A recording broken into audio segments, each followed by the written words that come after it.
And unfortunately, I'm not surprised because what President Sisi says is in line with the constant denial of Egyptian authorities of all the grave violations that are happening in Egypt. But what he said is simply not true. I mean, no political prisoners. Seriously, there are more than 60,000 persons who have been arrested or charged over expressing opinions that are just incompatible with the government. Your report mentioned the number of 7,400 civilians tried by military courts. Actually, there's an update. It's double that now. It's about 15,000. Not talking about torture that is widely practiced in detention centers to the extent that we in Human Rights Watch consider it a potential crime against humanity. So, I mean, flatly denying doesn't help anything. At a joint press conference at the presidential palace a few hours ago, Emmanuel Macron said France is the country of human rights, but the host nation here doesn't want to appear to be lecturing. Let's listen. I believe in the sovereignty of states. Therefore, in the same way as I don't accept that other leaders give me lessons, teach me lessons on how to conduct the destiny of France, we have been able to create the situation that exists in Iraq and in Libya.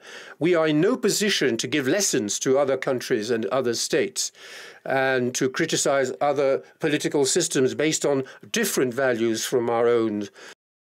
Ahmed Benchemsi, your reaction to what you just heard from Emmanuel Macron? Well, I'm not really sure what different values from our own mean. Does it mean that human rights are not universal values? Does it mean that human rights only apply to France and not apply to the rest of the world? I don't know what that means. I mean, lecturing, what does that mean exactly? The Egyptian regime is committing grave human rights violations. And President Macron, I believe, said in a strong speech before that he wanted to be the tireless advocate of human rights and freedoms in his diplomacy. Well, today he shows that he's not, at least in the case of Egypt.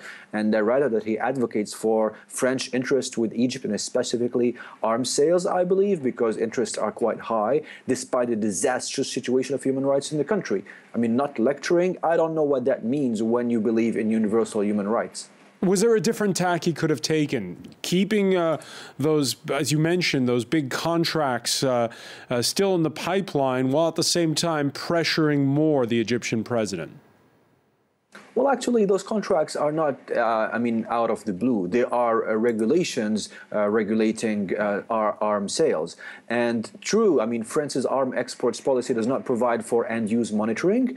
And I understand that the French authorities say that the weapons that they sell to the Egyptian regime are only used for border control in Libya, pushing back against ISIS militias and so on. But the truth is, the extent that they have been used, I mean, they are so numerous and so big that they are also being used for quashing internal dissent, and there is no monitoring of the after the sale of these arms. Now, the regulations I was talking about is the European Council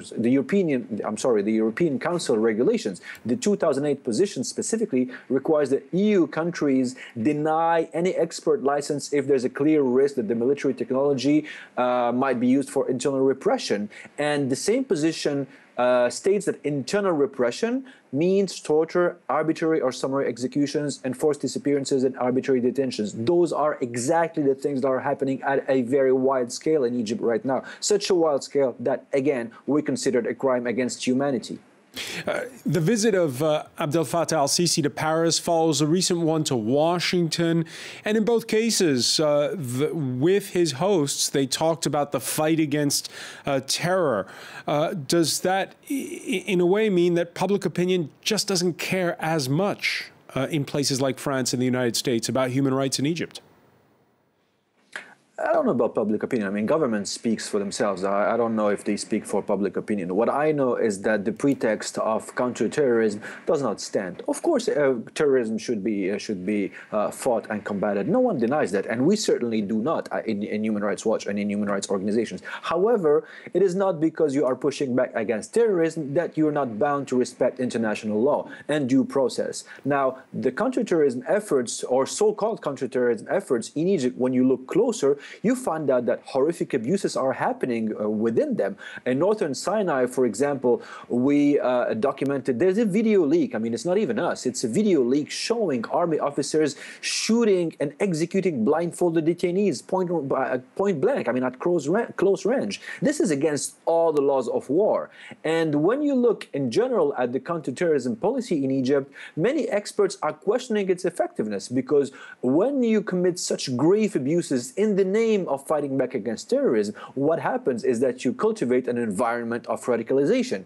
And now prisons have become a fertile environment for radicalization in Egypt. So my point is that conducting counterterrorism efforts the way the Egyptian government conducts them is not only conducive of grave human rights abuses, but it's also extremely counterproductive, because not only does it not fight effectively against terrorism, but it feeds it. And one final question for you, Ahmed Benchemsi. When you think back to that brief period of Egypt's history when there was elation over the ouster of Hosni Mubarak, and you see what you've just described for us, would you say that Egyptians now are weary and, well, are just going to stay out of politics? Well, I can speak about the future. What I know is that the situation now, human rights wise, is much, much more serious than it was under President Mubarak. This is the worst human rights crisis for the country in decades. I mentioned earlier that 60,000 people at least have been arrested or charged.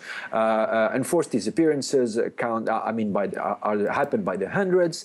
Death sentences are also handed by the hundreds. And bottom line is that dissent has been banned in Egypt. You cannot have a point of view or an opinion. You cannot express any opinion that is disapproving of the government without facing serious risk of enduring grave human rights abuses. This is a very bad situation that is way worse than it was under Mubarak. Ahmed Benchemsi of Human Rights Watch, many thanks for joining us from New York.